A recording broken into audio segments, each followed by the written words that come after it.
Doctor जादू गोपाल मुखर्जी, जिन्होंने governor की पोस्ट ठुकराकर रांची के आम लोगों का टीबी का इलाज करना ज़्यादा ज़रूरी समझा। कौन थे जादू गोपाल? जब शहीद रामप्रसाद बिस्मिल और चंद्रशेखर आज़ाद सरीखे जाबाजों ने हिंदुस्तान रिपब्लिकन आर्मी बनाई तो उसका मसौदा इन्होंने ही तैयार किया था। बाघ जतिन की शहादत के बाद अनुशीलन समिति और जुगांतर की लीडरशिप इन्हीं के हाथ में थी। विश्व युद्ध के दौरान जर्मनी से हथियार लाने की जिम्मेदारी भी जादू गोपाल की थी।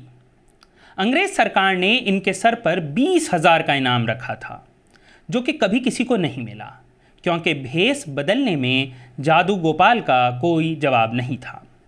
1924 में जब वो अंग्रेज़ों के हाथ आए तब देश का माहौल बदल चुका था और ये इनाम ख़त्म कर दिया गया। क्रांतिकारियों की फहरिस्त में उनका नाम अव्वल दर्जे में ही आता है। आमतौर पर माना जाता है कि डॉक्टर का काम इंसान का इलाज करना है, लेकिन भारत की जंगे आज़ादी में डॉक्टरों ने अंग्रेज साम्राज्य का इलाज भी बखूबी किया था। जादू गोपाल अकेले डॉक्टर नहीं थे जो भारत की जंगे आज़ादी में लड़ रहे थे। दिल्ली में अंसारी रोड का नाम आपने सुना ही होगा। ये डॉक्टर M.A. अंसारी के नाम पर है। डॉक्टर अंसारी एक बड़े सर्जन तो थे ही, आज़ादी के सच्चे सिपाही भी थे। उनका नाम 1916 के सिल्क लेटर मूवमेंट में भी आया था। इल्ज़ाम था कि गदर पार्टी, उलमा और बंगाली क्रांतिकारी मिलकर जो फौज बना रहे थे उसके एक जनरल डॉक्टर अंसारी भी थे। गौरतलब रहे कि इस फौज के लिए ही जादू गोपाल जर्मनी से हथियार का इंतज़ाम करा रहे थे। इसके अलावा डॉक्टर अंसारी कांग्रेस के प्रेसिडेंट रहे।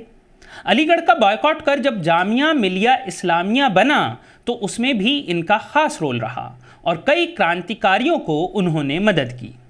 इसके अलावा 1912 में तुर्की की मदद के लिए जो मेडिकल मिशन बना उसको भी डॉक्टर अंसारी ने ही लीड किया था। मशहूर गज़ल सिंगर तलत महमूद के पिता डॉक्टर मंजूर महमूद भी इस मेडिकल मिशन का हिस्सा थे।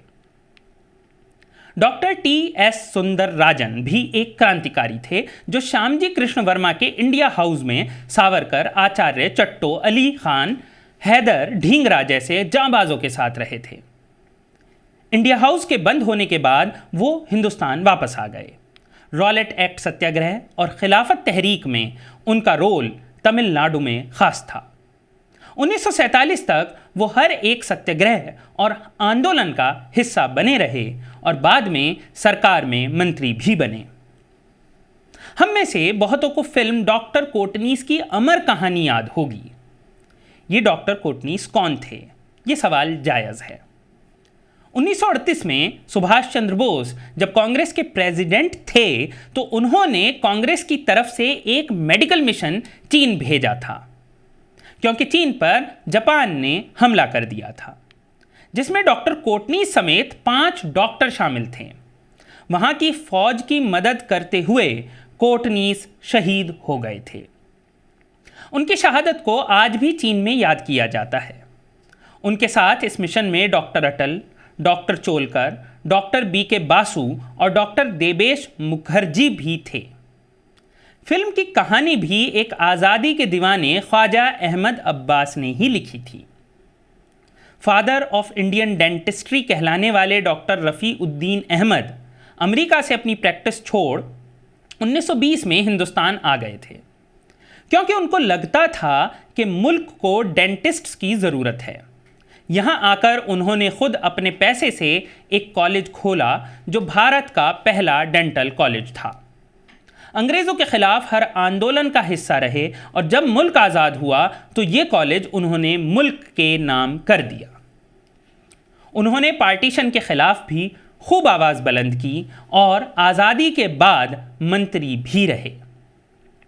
यूँ तो ये फहरिस्त लंबी है और इसमें अजमल खान जैसे नाम भी शामिल हैं, लेकिन एक नाम जो सबसे ज़रूरी है वो डॉक्टर बिधान चंद्र रॉय का है, जिनके जन्मदिन को भारत में डॉक्टर्स डे के तौर पर मनाया जाता है। डॉक्टर रॉय न सिर्फ डॉक्टर थे बल्कि बंगाल में जनमानस के नेता थे। गांधी जी का तो खैर इलाज उन्होंने कई दफ़ा किया ही था, साथ ही आम लोगों का इलाज भी सस्ते में हो, ये उनकी प्रायोरिटी हुआ करती थी। अंग्रेज़ों के ख़िलाफ़ हर आंदोलन में वो आगे से लीड करते थे। आज़ादी के बाद वो वेस्ट बंगाल के पहले मुख्यमंत्री भी बने।